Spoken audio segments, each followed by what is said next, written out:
আমি তো এখনই বিয়ে করতে চাই না।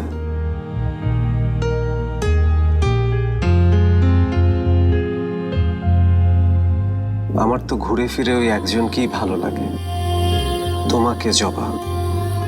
আর কাউকেই আমি তোমার জায়গায় ভাবতে পারি না। কিন্তু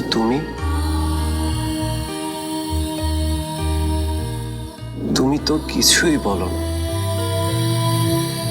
আমার ভেতরে যে ভীষণ ঝড় বয়ে চলছে,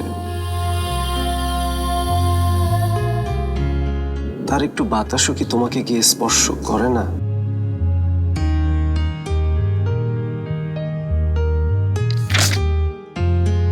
আজকে এতদিন পরে ফোনে আমাদের কথা হলো, আর তুমি কিনা মুখের উপর কেটে দিলে। আমি কি ইচ্ছে করে ফোন করছি? একবার মোবাইলের চার্জ শেষ হয়ে গেল, আর একবার চাচা এসে পড়লো। এখানে কি আমার দোষ?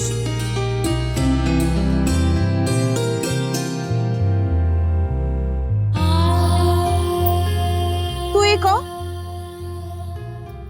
মিঠু সাহেবকে বুঝবো না আমার কথা?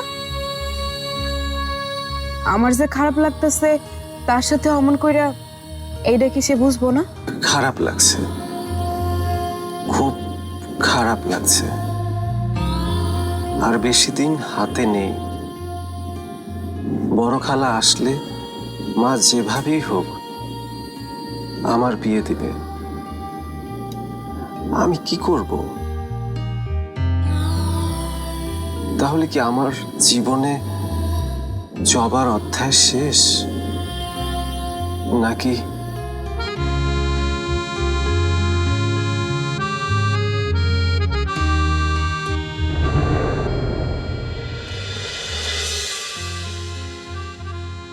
কি কইলি? উনি আবার আইবো আমগো গ্রামে?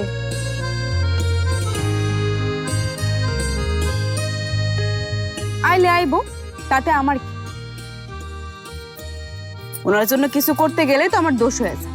কিচ্ছু করবো না, এবার আইলে দেখাও করবো না।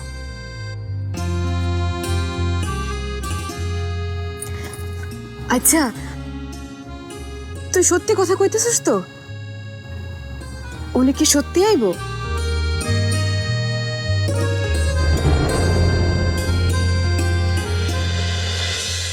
বিদায় জবা।